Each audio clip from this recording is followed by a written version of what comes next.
and abroad in different parts of the world have traveled recently. To the outsiders, the entire Chicago University matter, as well as Chief Bola Ahmed Tinubu's many other lingering identity question marks, have further worsened Nigerian less than glorious image internationally. Uninformed outsiders now see every Nigerian as a fraudster, certificate forger, or identity thief. The controversy is unnecessary, just as the implicit global embarrassment could have been avoided. In my opinion, Chief Bola Ahmed Tinubu should have saved the nation and himself this protracted embarrassment and undue anxiety.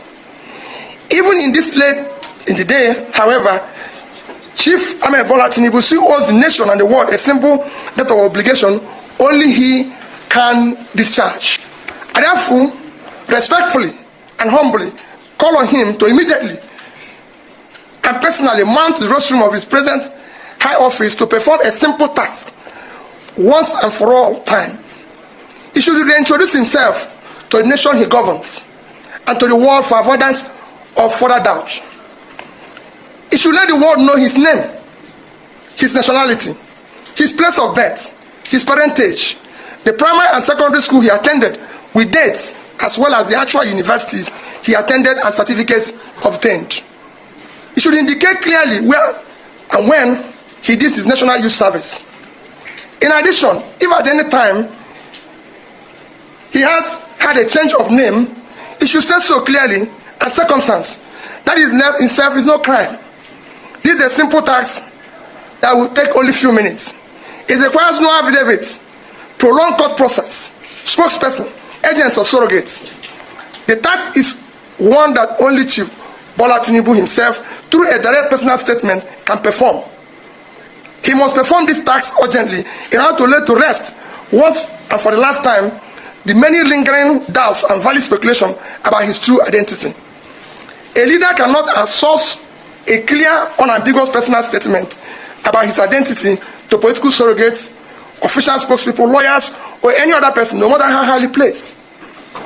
A matter of personal identity of a leader is too sensitive and central to the function of the office he currently occupies to be trifled with, outsourced, or disguised under the cloak of officialdom. It is about integrity, morality, values, and the rule of law that defines the character of a nation and its people.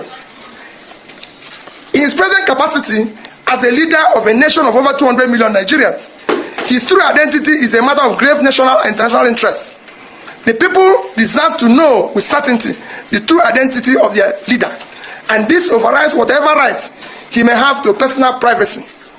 In addition, the international community deserves to know the true identity of the person with whom they will engage on Nigeria.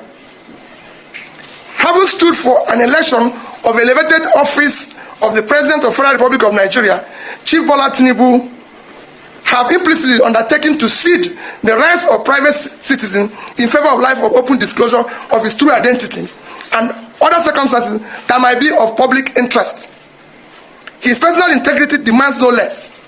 The legitimacy of the office he currently occupies demands that much and even more. Respect for the integrity and esteem of the Nigerian nation within the Committee of Nations makes it even more incumbent and compulsory. It is time to do the right thing. Long live the Federal Republic of Nigeria. Thank you. There's a Christian genocide going on in Nigeria, and I sent a letter here just recently, just a few days ago this week, to Secretary of State Marco Rubio to designate Nigeria as a country of particular concern. It's on my Twitter handle if you want to go look at it. Why is that important? If they're designated a country of particular concern, then they can no longer receive security assistance from the United States, which is a polite way of saying arms sales and training, which is currently underway right now with Nigeria. Now, why are we doing that? Because we want them to go out and fight Boko Haram. So Boko Haram and also IS West Africa. Boko Haram is more associated with like an Al-Qaeda. IS West Africa is more like ISIS. And then you have a third group in there, the Fulani. So I'll kind of go through all of these. But Boko Haram is the prevalent one that's been around for a very long time. IS West Africa. So the Muslim population of Nigeria mostly lives in the northern part of the country. The southern part of the country is where most of the Christians live. It's pretty close split 50-50. Then there's that middle band of the country where that's most of the killings are taking place.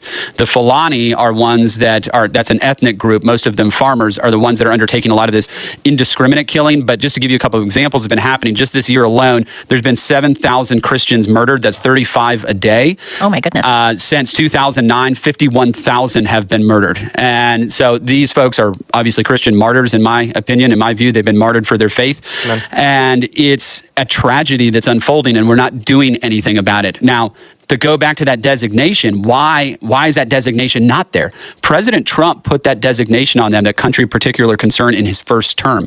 And by doing that, it put the squeeze on the Nigerian government, which is run by a Muslim president and vice president right now. It put the squeeze on them to try to quell the killings in that country. And it did start to lessen the murders of Christians in Nigeria.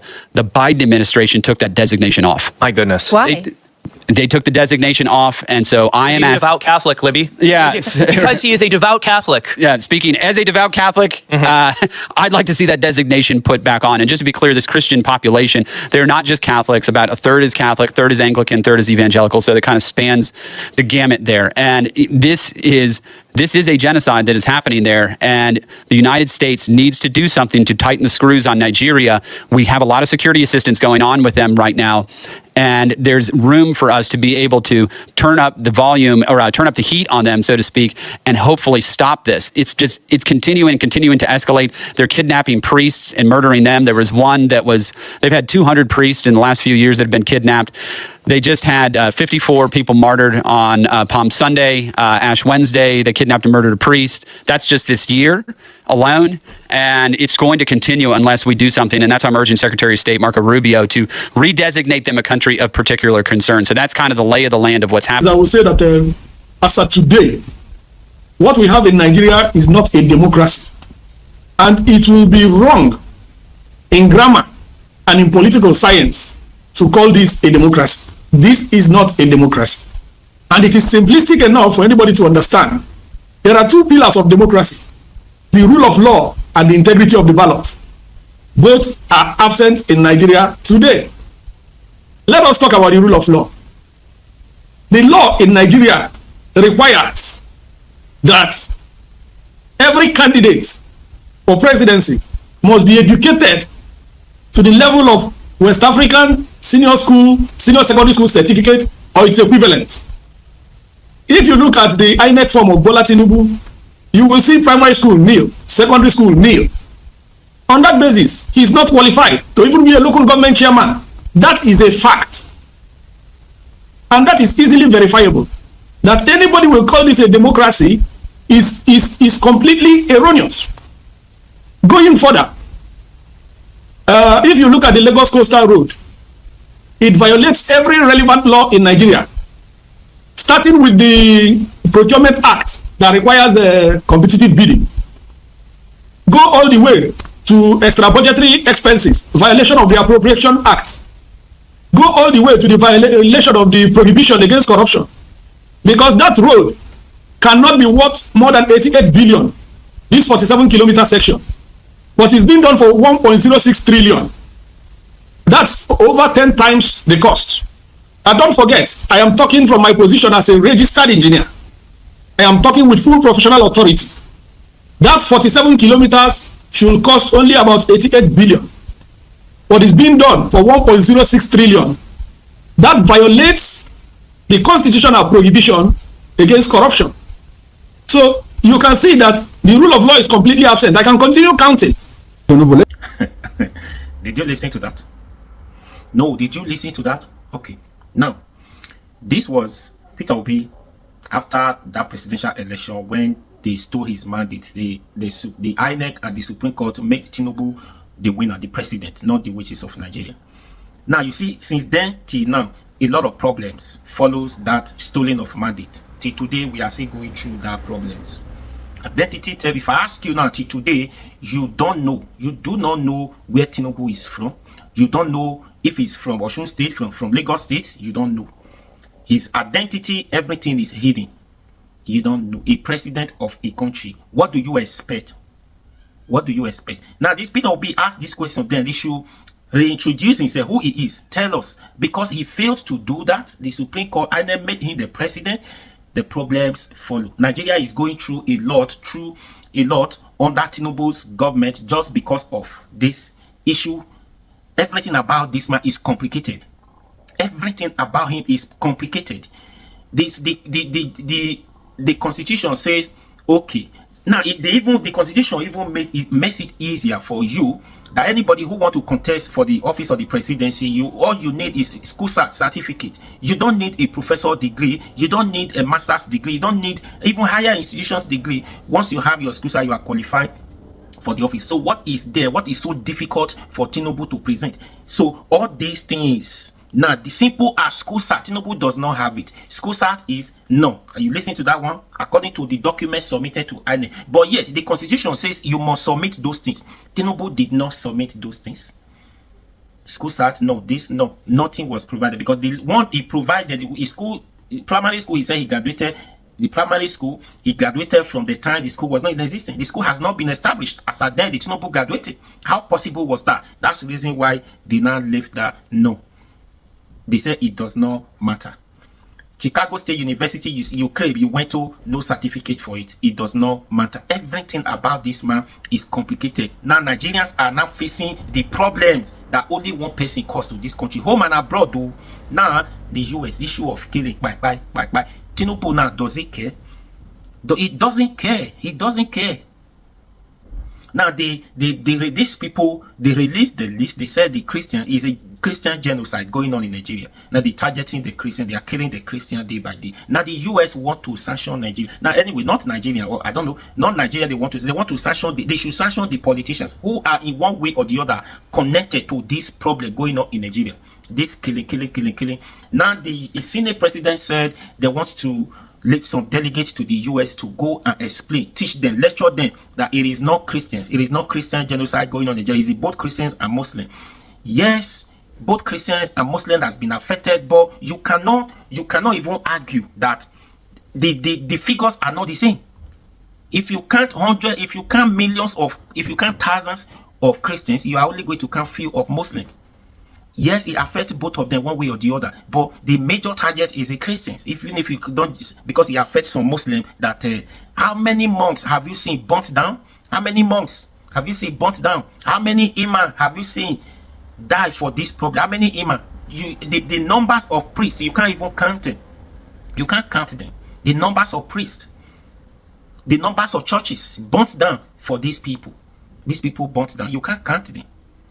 Now, the Senate president was saying something that day that how do you differentiate, or if somebody died, you see the dead body, how do you know if this person is a Muslim or this person is a Christian? You see a dead body that these people, Fulani or whatever, they buy so and so person. How do you know that? How do you identify the cause of that the dead body? How do you identify if he or she is a Christian or is a Muslim? So, no, it is possible to identify. The person has family. The family of that person knows the religion. He or she knows the religion that person belongs to. If somebody died in your family, didn't you know the religion he or she belongs to? Of course. That was your statement. How do you differentiate? How do you identify a dead body? You see, like those people in Benue State that time, those hundreds of them buy for these people. How do you identify them? Or even they burnt them. The family of these people, they came. They said this. The family, two-three persons from this family, two-three persons from this family or four families. They know the religion they practice. So why are you telling us that it's not easy to identify? That's not an excuse. The thing is, what are they doing now to make sure it stops? The Christian genocide, or both Christian and Muslim killing, what are they doing to make sure it stops? Nothing. If they are doing something about it, Tinubu wouldn't have come on that October's speech to say there is peace in Nigeria, that there is no more insecurity. That means to say all this going on, it doesn't concern him. Do you understand? So the US, you can't go and do your funding, you can't go and investigate, you can't go and investigate. Now somebody done the investigation for you, they brought out, you said no, it's quick for them to refute, to debunk, to dismiss the allegation, and this is a lie. It is not possible. But you tell us, yeah, it is happening, it is going on in the country, it is happening. Tell us the figure then. No, they won't. They should sanction the politicians who are connected to these people, the politicians, the leaders who are refused to do something about it. The leaders, some of the leaders, some of the imam, some of the Khan leaders, some of the imam, all of them, all these Craig men, some of them, they are one way or the other. They know the problem of this. They know the problem one way or the other. Especially the politicians are using these people. It is a problem. Now we are going through a lot. And if they sanction Nigeria, is that one they know is going to bring problems, it's going to bring hardship, poverty again, because we are, as in Nigeria is orphanage, who heavily dependent on the foreign aids and whatever. So if they sanction Nigeria as a country, that one is going to affect us. But I hope it's not Nigeria. They sanction the politicians. It's only the politicians, some of these imams and Craig, this leader, then, because they know. They are not going to tell us that they don't know what is going on. They know. They should explain to Nigeria, and they should solve this problem once and for all. It's getting too much. This is not the first time having a president in this country. Now, Tinubu is different from this, from that. Now, the whole world are laughing at us. That what is going on in Nigeria? What is going on? Imagine the US. What is going on? Solve your problem here. You want to lead the delegates. These people already know. They made up their mind. They've done their investigation. Nothing you're going to tell them. Nothing. You want to lead delegates to go and lecture them. Lecture who? Anyways, let's see how it goes. But you see reasons why it is very important. Why we call out these leaders. Sometimes why it's very important. Tinubu, nobody knows where he's from. Nobody know anything about him. No classmate, no age mate, nothing. As if he's, I don't know. All these are the problems we are facing today. A man who has none of this qualification, none of this character, none of this sympathy. A leader without empathy is not a leader. He's not governing anything. A leader without empathy is not doing anything. He's not governing anything. He's not. He's exactly Tinubu. He's not. If you allow somebody who carrying this a lot of baggages with him, allow him to come into office as #1 citizen of this country, what do you expect? Now he has broken all the laws. Nothing is working under him. As we speak now, we are not in a democracy. Yet he cannot even use his power to stop the problem. If that is the only thing you can do for this country, say under you, there is no more insecurity. Because yes, your stubbornness, your rascality, you cannot use it to solve the problem of insecurity. You cannot use it to make command to make sure that insecurity stops in this country. Only thing we're asking you, if you can do that, that means if you can do that, a lot of things will change, will improve. If you can stop this insecurity, 2027, a lot of things will improve in this country. Insecurity, people can go back to their various houses, their community, they can go back to their farm, they can start doing their farming job again. All this contribute to the hardship that people are going through today. Killing here and there from different communities, from different states. A lot of people now, they've been displaced from their villages, from their communities. No farmers they can't go to their farm, they can't do their farming jobs again. It becomes a problem. It added to the hardship in the country. Hardship is already a food and services you can't afford to buy. The little ones you produce on your own before, now you can't produce them again. All in the name of we have a president in this country. This is reason why in 2027 we should say no to this man. At least let us know who we are dealing with. Let us know who is our president. You're not somebody every time. We don't want every time sending surrogates to come and be explaining, telling us somebody that cannot come and engage the people every time. No, that's not a leader. Anyways, please share this video and follow for more. Man, it's a problem every time, everywhere. Anyway, please. Like, share, comment, and subscribe to this YouTube channel. 2027 election, everybody needs to say no to this man.